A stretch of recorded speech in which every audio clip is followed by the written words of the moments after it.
Hey everybody, welcome back to my channel which is Law Classes by Shivani. So in the continuation of the UP Revenue Code means question, let's discuss one more question which is what are the provisions related to the assessment of land revenue? Is there any exemption of the land revenue in any of the case? अगर ये question means में आपके सामने आता है तो कौन कौन से प्रोविजंस है जो आपको कोट करने हैं and what is the whole idea all about.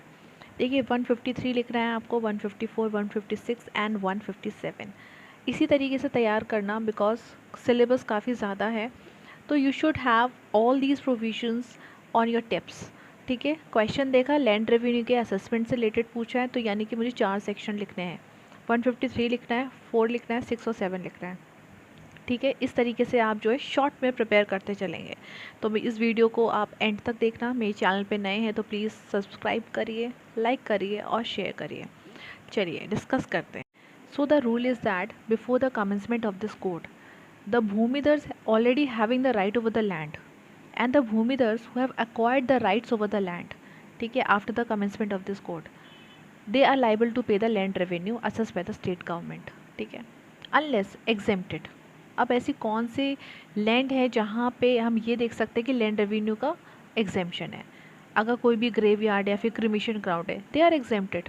और the land occupied by the building other than the improvements, they are exempted from the land revenue.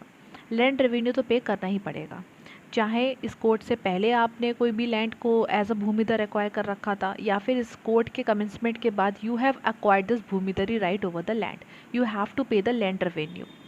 ठीक है, दूसरा रूल आपका ये है कि जो भूमिधरी राइट्स एक्वायर करी गई थी एक लैंड के ऊपर after the commencement of this code, उस लैंड के ऊपर कोई भी लैंड रेवेन्यू पे नहीं किया जाता था before the commencement of this code. तो वो जो असेसमेंट है that will be determined by the SDO, that is sub divisional officer, in accordance with the principles, whatever the principle is prescribe, जो भी रूल्स एंड रेगुलेशंस हैं उसके हिसाब से जो है लैंड रेवेन्यू पे करना पड़ेगा। ठीक है, तो ऐसा नहीं कि दे आर एग्जेम्प्टेड, स्पेसिफिकली जहाँ पे एग्जेम्पशन है उन लैंड पे रेवेन्यू पे नहीं करना पड़ता है।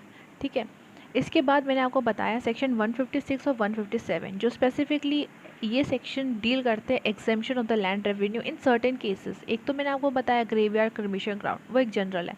अब अकॉर्डिंग टू सेक्शन 156 अगर सारे मेंबर्स की जितनी भी ज़मीन है एज अ भूमिधर they are holding the land, उन सबको मिलाने के बाद ये दिखता है कि they are having the land up to 3.25 एकड़। ठीक है, तो वहाँ पे एग्जेम्पशन दे दिया गया है that they are not liable to pay the land revenue to the state government. 3.25 एकड़ या फिर 1.26 हेक्टेयर, मतलब इससे ज़्यादा की ज़मीन है नहीं उनके पास, इतना ही है बस, तो वहाँ पे एग्जेम्पशन उनको दे दिया गया है। दूसरा है 157 का जो प्रोवाइड करता है रेमिशन का या फिर suspension of the land revenue on the occurrence of the agriculture calamity. ऐसी कोई डिज़ास्टर हो गया, एग्रीकल्चर डिज़ास्टर, तो उस केस में भी एग्जेम्पशन यहाँ पे इस कोड में प्रोवाइड किया गया है। This way you will approach this question. The means answer writing should flow from section 153 till section 157 for the specific question. अब 153 में ये बताएंगे all the lands held by the भूमिधर जहाँ कहीं भी सिचुएटेड हो, जिस भी पर्पज़ के लिए अप्लाई किया गया है, they are liable to the assessment and the payment of the land revenue to the state government unless exempted by the state government wholly और पार्शली। ठीक है, यहाँ पे आप ग्रेवयार्ड क्रिमिशन ग्राउंड मेंशन करेंगे and the land occupied by the building other than the improvement. Thereafter here come section 154। 154 में आप ये बताएंगे the land revenue is payable by the भूमिधर, भूमिधर before the commencement of this code and the भूमिधरी rights acquired on the land after the commencement of this code. SDO वहाँ पे determine करते हैं and with the whole principles as prescribed. Thereafter the exemption of the land revenue in certain cases, यहाँ पे 156 और 157 आप बताएंगे, that's it.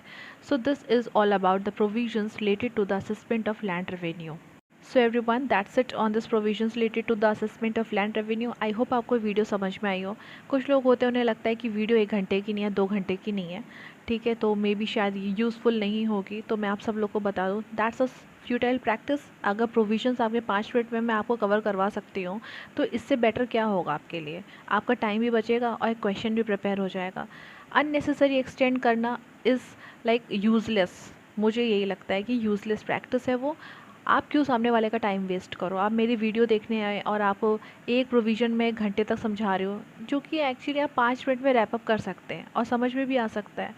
सो बस वही मैं कोशिश करती हूँ कि कम से कम शॉर्ट वीडियो में मैं आपको पूरा का पूरा क्वेश्चन समझा सकूँ। सो एवरीवन, अगर आपको ये वीडियो मेरी काफ़ी बेनिफिशियल लग रही है तो प्लीज़ आप भी लाइक करिए and please share with your contemporaries. I just hope कि आपको यहाँ पे चैनल पे आने का फ़ायदा मिले। So everyone, will see you all in my next video. Till then take care, bye bye.